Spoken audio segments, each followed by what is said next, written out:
ひどいですよ、その言い方。すればいいじゃないですかね。Si à la télévision japonaise, le mot yakuza est interdit, le mot otaku l'est tout autant. Car fin des années 80, ce terme a été rabâché au point d'inspirer la crainte. Une corpulence forte, des lunettes brillantes, le teint suintant. Ses principales passions sont les animés, les mangas et les jeux vidéo. Il a des difficultés à entretenir des relations sociales et encore plus avec quelqu'un du sexe opposé. C'est comme ça qu'on imagine ce qu'on appelle un otaku. Oui, c'est carrément cliché et c'est surtout très loin de la définition d'aujourd'hui. Aujourd'hui au Japon, l'otaku ça désigne juste quelqu'un de passionné. Que ça soit par les animés, les mangas, les idoles, mais aussi par le cinéma, la musique, les trains, les voitures, les maths, le nettoyage, la santé ou encore la papeterie. Oui. J'avoue, ça c'est moi, c'est ma collection de gomme, regardez, elle est trop stylée. Bref, du moment que vous avez une passion forte sur un domaine où vous vous y connaissez mieux que la moyenne, vous êtes un otaku. Donc fatalement, je pense que plus ou moins tout le monde en est un. Et pourtant, lorsqu'on demande aux japonais entre 15 et 69 ans s'ils se considèrent comme otaku, on n'obtient que 21,4% de oui. Étrange, c'est pas comme si 4 japonais sur 5 n'avaient aucune passion dans la vie. En revanche, lorsqu'on pose la même question uniquement à des filles entre 15 et 24 ans, on obtient 72,6% de oui. L'écart est monstrueux, comme quoi ça compte la personne à qui tu as posé la question. Mais alors, pourquoi? Les jeunes sont plus passionnés que la moyenne? Alors, ce serait vraiment très cool, mais non. Le gap de pourcentage de oui dans les deux sondages vient du fossé générationnel qu'il y a sur la définition du mot otaku. Parce que cette image de l'otaku en tant que personne simplement passionnée, elle n'a pas toujours été d'actualité. Il y a plusieurs dizaines d'années, une énorme stigmatisation des otaku s'est déroulée au Japon plus que nulle part ailleurs. Et il semblerait qu'en Occident on soit totalement passé à côté en gardant uniquement le côté geek, cool, pop culture japonaise. Sauf qu'originellement, peut-être que je vous l'apprends, mais le terme otaku au Japon était bel et bien utilisé pour désigner les personnes fans hardcore d'animé, d'idoles, de manga. Vraiment ceux qui mettent mal à l'aise socialement et qui sont prêts à payer des sessions de photos avec leurs cosplayeuses préférées pour les shooter sous toutes les positions. Le mot otaku cache derrière lui un passé et une connotation bien plus sombre que tout ce que vous pouvez imaginer aujourd'hui. Alors pourquoi cette discrimination et comment ce terme a pu regagner le cœur des japonais? Bienvenue dans l'histoire des otaku au Japon.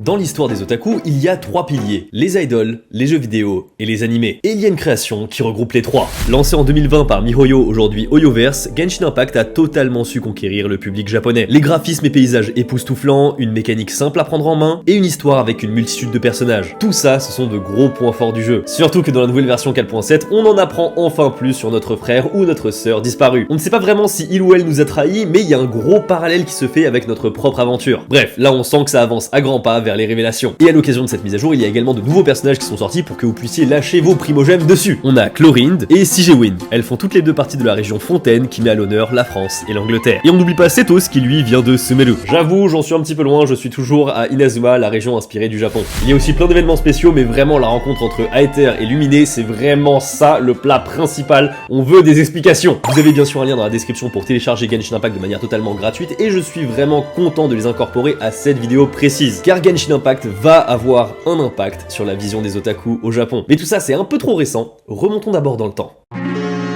Naissance du terme otaku.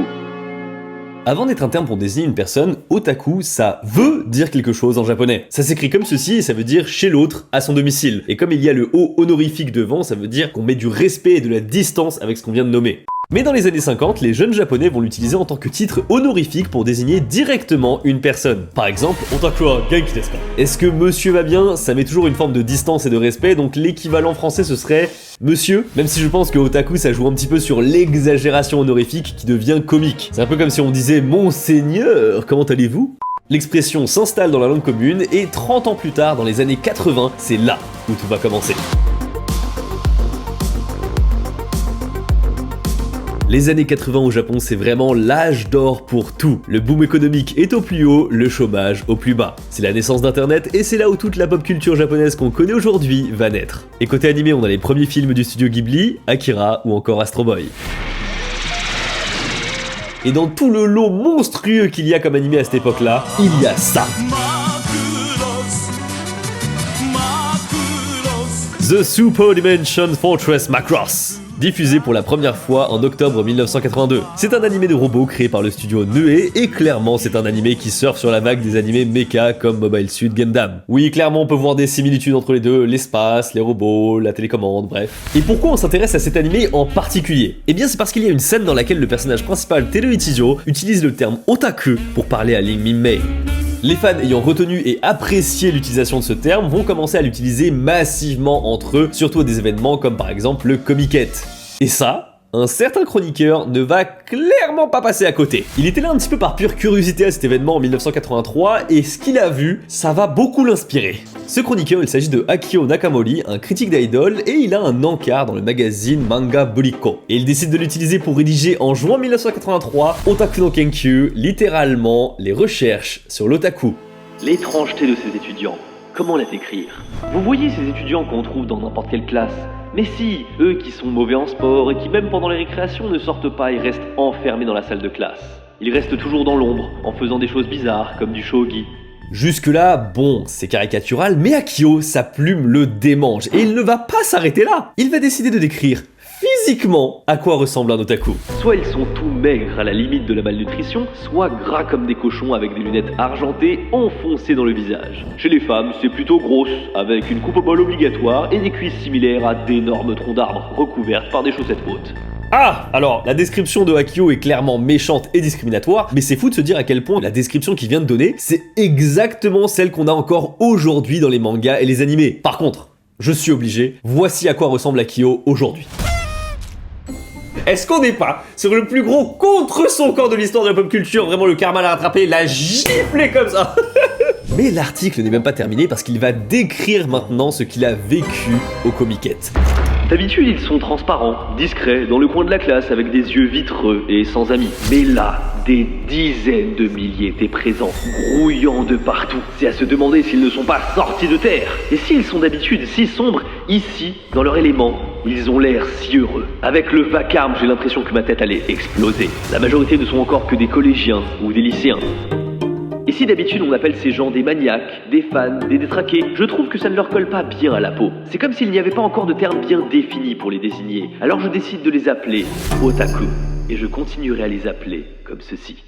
Au début, pour être honnête, je pensais que c'était de l'autodérision. Enfin, je veux dire, critiquer aussi lourdement les otaku sur le plan physique, tout en publiant ça dans un magazine qui s'appelle Manga Buliko, qui est spécialisé sur le contenu lolicon. Buliko, qui je le rappelle en japonais, désigne une femme fragile et impuissante, qui fait semblant d'ailleurs d'être fragile et impuissante devant des hommes pour être chouchoutée par eux. Non mais, c'est juste pas possible. C'est vraiment l'hôpital qui se fout de la charité avant les bœufs. Et pourtant, ce n'est pas de l'autodérision, c'est vraiment premier degré. Après avoir écrit des phrases aussi discriminatoires, forcément Akio a reçu par le courrier des lecteurs de nombreuses insultes et de nombreuses plaintes très colériques. Et vous savez ce qu'il va faire le Akio?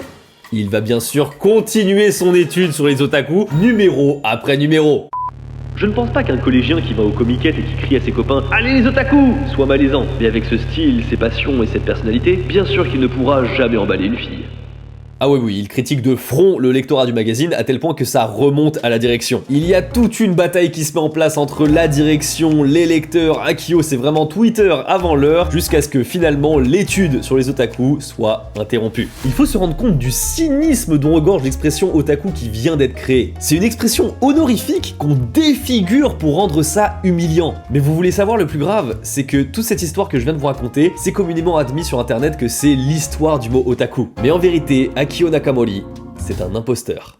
Oui, le terme otaku était utilisé pour désigner la communauté fan inconditionnelle de pop culture bien avant que Akio lui donne ce nom. Il était présent depuis les années 70, voire même 60 selon certains, mais comme d'habitude donner un nom à un phénomène dans les médias, eh bien ça l'officialise et ça renforce son unité, son intégrité. La vraie chose que Akio a apporté avec son article et sa nouvelle définition, eh bien c'est sa médisance et sa stigmatisation. Après vous allez me dire que c'est pas un petit article dans un magazine lolicon par un rédacteur de seconde zone qui va ternir la réputation des otaku, sachant que la majorité du lectorat étaient des otaku. Non, pour ternir l'image, il faudrait que ça touche vraiment tout le monde, et donc que quelque chose de très gros se passe et qui traumatise la population japonaise tout entière.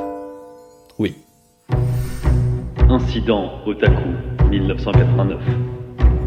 Nous sommes le 23 juillet 1989 et ce jour-là, dans la préfecture de Saitama, un délinquant est arrêté. Il est suspecté d'avoir tenté d'abuser d'une petite fille non loin d'un parc. Il se fait arrêter par une demi-douzaine de policiers et une fois de retour au commissariat avec le suspect appréhendé, c'est avec stupeur et torpeur que quelques heures plus tard, les policiers vont se rendre compte que le suspect appréhendé n'est autre que le criminel le plus recherché de tout le Japon. En effet, en 1989, une série d'enlèvements frappe le Japon depuis pratiquement un an. Tout commence le 22 août 1988 où une fille de 4 ans disparaît dans la ville d'Iruma, située dans la préfecture de Saitama. Ses parents l'ont laissé sortir pour aller voir un ami, mais ni cet ami ni ses parents ne la reverront.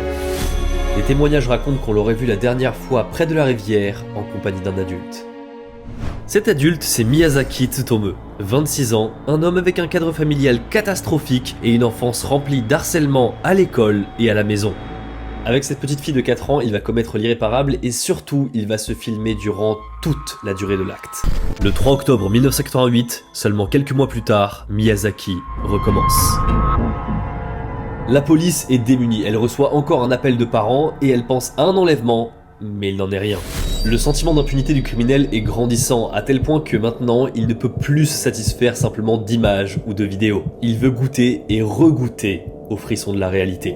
La police japonaise, complètement à la ramasse, laisse le 9 décembre 1988, donc quelques mois encore après, une troisième victime se faire enlever dans la forêt avant de se faire tuer. Les derniers instants de vie de la petite fille sont filmés. Ses derniers mots seront « Mama ga hoshii yo ». Mais cette fois-ci, le ravisseur Miyazaki se fait repérer par des promeneurs. Il parvient à justifier tant bien que mal les griffures sur son visage en prétextant une vilaine chute, mais les promeneurs ne sont pas totalement dupes.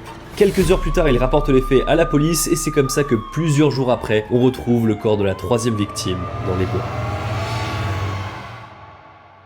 À partir de là, c'est le début de la médiatisation de l'affaire. Un criminel, tueur en série, est en liberté et il en est déjà à sa troisième victime. Tsutomu, lui, en voyant les journalistes et les enquêteurs qui s'agitent, comment va-t-il réagir à votre avis? Eh bien, il va s'amuser de la situation. Une idée sordide lui passe par la tête et il décide d'envoyer des lettres aux parents des victimes, pour vérifier si ça passe bel et bien à la télé. Et oui, quelques jours plus tard, il voit qu'au JT de 20h, ces lettres sont affichées. La moindre de ces provocations passe bien aux infos aux heures de grande écoute. En effet, pour les médias, il ne faut pas le cacher, cette affaire est une mine d'or. Montrer la police japonaise inefficace face à un tueur en série provocateur, il n'avait pas eu un meilleur sujet depuis des lustres. Surtout que Miyazaki va être très généreux en termes de matière disponible. Il appelle les familles des victimes sans dire un mot, juste en faisant entendre sa lourde respiration. Il envoie ensuite des photos des victimes directement aux locaux des grandes chaînes de télévision. Et le coup de grâce, il envoie par la poste un colis des plus morbides aux parents de la première victime.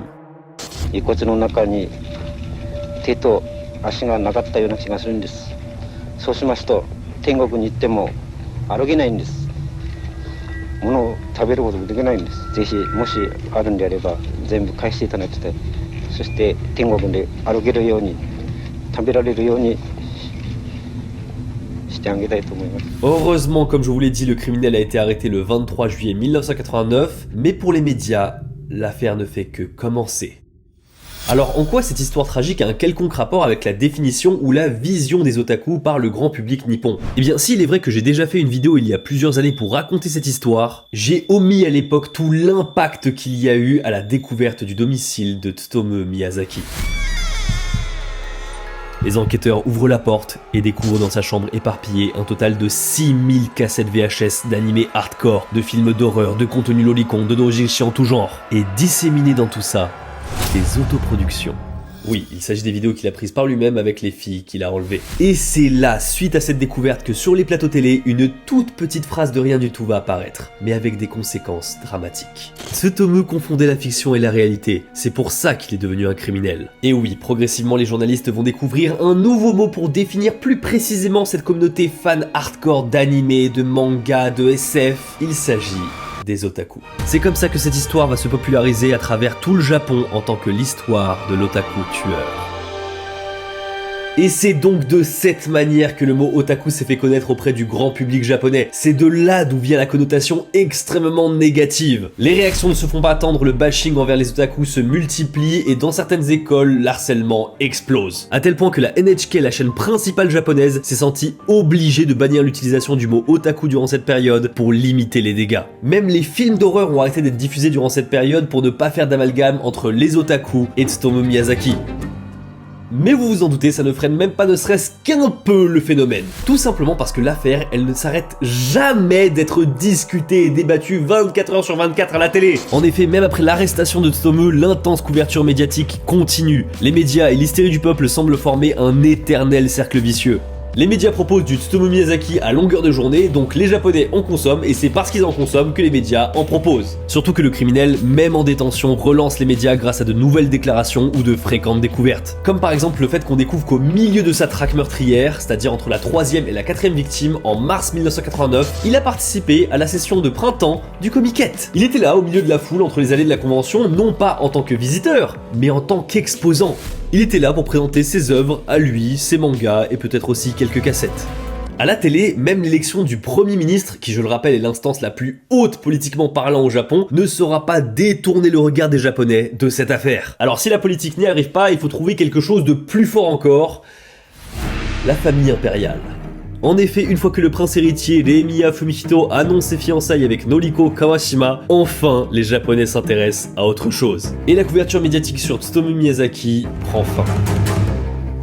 Mais le mal est fait. Avec tout ce bashing médiatique dans la tête des Japonais, maintenant, otaku égale pervers et criminel potentiel. Des associations de mamans se créent pour rapporter à la police des contenus où les jeunes sont sexualisés pour dénoncer le laxisme du gouvernement. Forcément, suite à ça, le gouvernement agit et sévit. Le Comiket, qui est quand même la plus grosse convention du Japon en termes de manga, d'anime et de SF, s'est vu à 2 doigts de l'extinction. Juste avant l'événement, ils se sont fait expulser de la ville de Makuhari. Et surtout, à chaque nouvelle histoire impliquant un otaku, aussi légère soit-elle déjà, elle est surmédiatisée et surtout on débat sur l'importance et l'impact des jeux vidéo, des mangas et des animés. Clairement, pour laver son honneur, un long chemin s'offre à la communauté otaku. Redorer l'image de l'otaku. 闇にうごめく一つの神オタクそれはやめる現代に誕生した暗黒の象徴である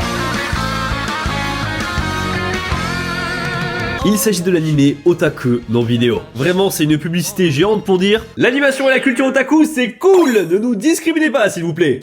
Et dans une tentative de changer cette image sombre des otaku, ils ont essayé de changer d'appellation. Alors là, je vais devoir rentrer dans les détails parce que c'est super intéressant mais assez subtil. Lorsque le chroniqueur Akio a réalisé son pamphlet, il a écrit Otaku comme ceci. Otaku tout en hiragana, classique. La communauté, non contente de l'image négative que Akio avait donnée, décide de l'écrire différemment, comme ceci, tout en katakana. En gros, c'est exactement la même chose, sauf qu'on utilise le syllabaire pour les mots étrangers. Et comme ça vient de l'étranger, eh bien ça donne un effet un peu stylé, kakoi, comme on dit en japonais. Un peu Jones. Non, pas vraiment Jones, non, pas ce Jones là.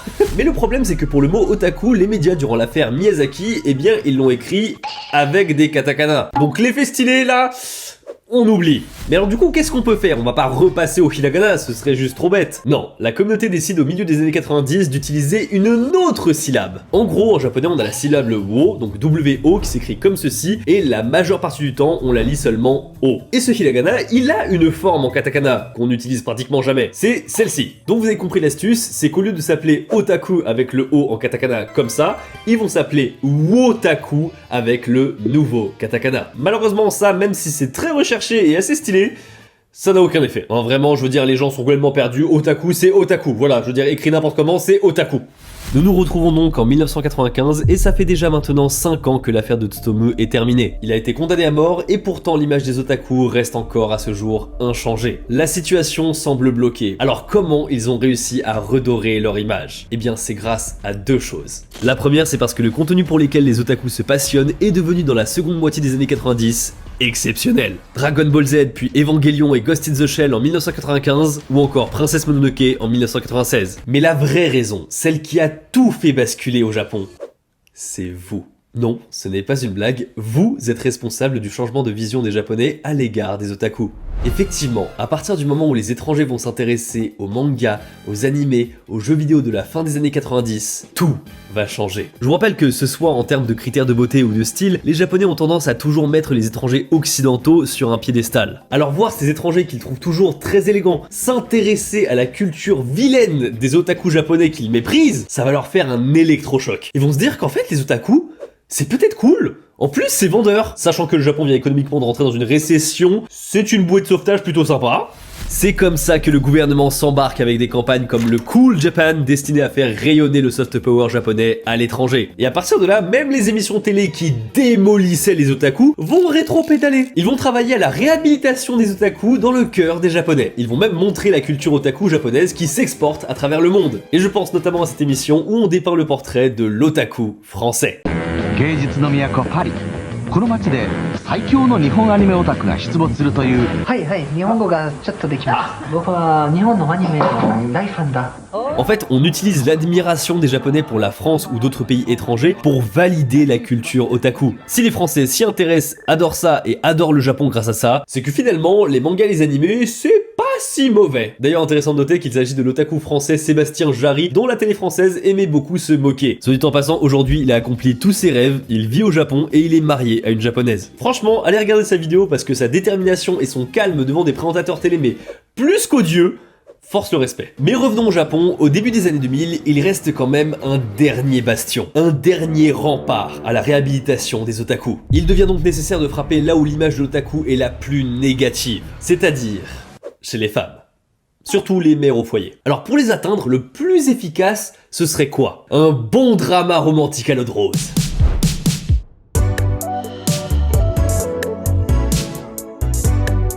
Ah, clairement, le jeu d'acteur est parfaitement adapté pour un drama de 2005. Il s'agit du drama Densha Otoko, littéralement l'homme du train, qui a pour personnage principal un jeune otaku de Akihabara qui essaye de séduire une femme japonaise qui a absolument tout pour elle. Le truc, il va cartonner de malade! Les ménagères, elles vont adorer ce feuilleton! Et c'est comme ça qu'elles comprennent que les otaku ne sont pas forcément et systématiquement des dégénérés. Même si ça existe, hein, bien sûr, mais c'est pas toujours le cas. Fin des années 2000, la culture otaku va tellement devenir populaire que les vrais otaku, entre guillemets, vont se sentir obligés de créer des subdivisions. C'est comme ça qu'on commence à parler de anime otaku, densha otaku ou puramodero otaku. Et là, vous commencez déjà à comprendre comment ça va se transformer. De fil en aiguille et les années passant, le mot otaku se transforme pour finalement définir uniquement quelqu'un de passionné dans un domaine. Mais attendez, je vais vous poser une question. Est-ce que vous ne trouvez pas que ce revirement de bord est un peu trop opportuniste, surtout de la part du gouvernement? Ce même gouvernement qui faisait il y a 25 ans, je le rappelle, une chasse aux sorcières au contenu otaku, célèbre aujourd'hui le développement et la joie qu'il y a dans la culture otaku. Ça, c'est en tout cas l'opinion de Eiji Otsuka, un critique et auteur de manga. Il souligne l'hypocrisie du gouvernement et dit ne pas vouloir être complice des moqueries qu'ont subi les vrais otaku.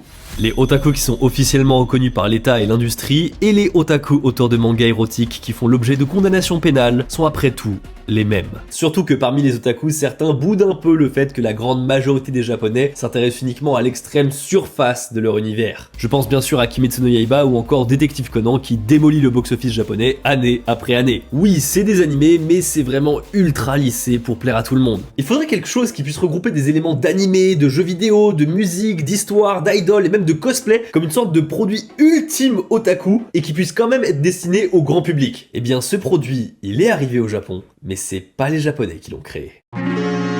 Genshin Impact. Tech Otaku Save the World. Cette phrase, si elle ne vous dit rien, il s'agit du slogan de la société MiHoYo, ou plutôt Hoyoverse, celle à l'origine du jeu Genshin Impact. Il se revendique fièrement otaku parce que ce jeu il a été créé par des développeurs qui ont été abreuvés de la pop culture japonaise de la fin des années 90. Que ça soit par les animés ou le jeu vidéo, ils ont vu les succès japonais passer. Et cette fois-ci, comme une sorte d'hommage, ils décident d'inverser les rôles. Ce n'est plus le Japon qui exporte sa pop culture à eux, mais c'est bien eux qui veulent s'adresser au public japonais. Le jeu est un mélange d'action RPG, animé, mêlant le doublage et prévoyant le cosplay. On y retrouve forcément des références d'autres univers comme par exemple celui de Miyazaki, celui de Zelda ou encore Final Fantasy. Vraiment, faut comprendre que le jeu a été conçu pour plaire aux Japonais. Mais fin 2020, à sa sortie au Japon, il y a quelque chose qui bloque. Tout simplement parce que le jeu a été développé par un studio chinois, et normalement vous savez que les japonais ce sont pas les plus grands fans de la Chine. C'est pour cette raison que les japonais au début étaient réfractaires au jeu. Mais Hoyoverse n'a pas dit son dernier mot. Dès la version 2.0 du jeu, il décide de créer une région entière dédiée à séduire les japonais. Inazuma. La région est dévoilée le 21 juillet 2021 et cette zone dépeint le Japon du début de l'ère Edo. Et le portrait n'est pas nécessairement positif. Le pays est un pays cloîtré et xénophobe pour appeler le Sakoku et l'archipel est assombri par un brouillard électrique. Mais pour les joueurs japonais, tous ces aspects négatifs sont largement contrebalancés par toutes les représentations positives du Japon. On a les sakuras, les samouraïs, la grandeur des temples, les sanctuaires, ainsi surtout que par la puissance du personnage clé de la zone, le shogun Raiden. 7 millions de vues. Oui, clairement les japonais, ils aiment se faire mousser. Mais le moins qu'on puisse dire, c'est que Hoyoverse, ils ont vraiment mis le paquet. Ça, c'est juste l'OST de la zone, et cette dernière est accompagnée d'une campagne marketing où on voit du Genshin Impact partout à la télé ou dans les affiches publicitaires du métro Tokyo Heat. Le jeu est partout, et le nombre de téléchargements grimpe en flèche. 5 millions de téléchargements du jeu Genshin Impact juste au Japon durant l'année 2021. Et vous voulez savoir pourquoi Hoyoverse a autant insisté pour avoir les japonais dans la poche plus que pour n'importe quel autre pays? Il s'agit des revenus générés par téléchargement pour chaque pays. Et vous voyez que le Japon est loin devant, avec 95,46 $ pour chaque téléchargement. Oui, le Japon à lui seul représente 27% des recettes de tout Genshin Impact. Ça équivaut en 2021 à 486 millions de dollars. C'est pas mal pour un jeu gratuit quand même. Surtout que vous en doutez, ça c'est que pour 2021, d'année en année, eh bien c'est de plus en plus. Ce qui fait qu'en 2024, c'est au moins 13 millions de joueurs qui se connectent au moins une fois par mois au Japon. C'est juste gigantesque. Donc on peut dire que Hoyoverse a vraiment réussi son pari, s'installer sur le marché japonais. Et il a même ouvert une brèche dans le top des jeux vidéo au Japon. Parce que si en 2018 les studios japonais avaient encore le monopole total sur le top du jeu vidéo au Japon, eh bien aujourd'hui ce n'est plus du tout le cas. Depuis 2022, c'est un tiers des jeux de ce top qui viennent de studios chinois. Et c'est choquant à dire, mais si on se fie aux résultats des vidéos YouTube, Genshin Impact au Japon a autant, voire presque plus de hype que Nintendo. Et ça, je pense que c'est parce qu'ils ont mis les moyens pour appliquer quelque chose de très important. Pour toucher le très grand public et pas seulement les gamers, Hoyoverse a compris qu'il fallait pas se limiter à seulement un PC ou une console. Il faut être présent dans un objet que tout le monde a sur soi à tout moment, c'est-à-dire un téléphone portable. Alors ok, c'est un jeu chinois qui a percé au Japon et c'est un produit otaku très complet, mais qu'est-ce qui le rend si spécial? Eh bien c'est parce qu'en plus de tout ça, il a réussi là où très peu de jeux japonais ont triomphé, rapporter toute la culture otaku d'un coup aux femmes. Alors bien sûr, il y a des jeux auxquels les femmes japonaises jouent énormément comme Mahou Tsukai no Yakusoku, mais aucun n'a le lore ni la profondeur d'un Genshin Impact. Parce qu'au Japon spécifiquement, ce n'est pas qu'un jeu, c'est aussi de l'animation, des musiques, et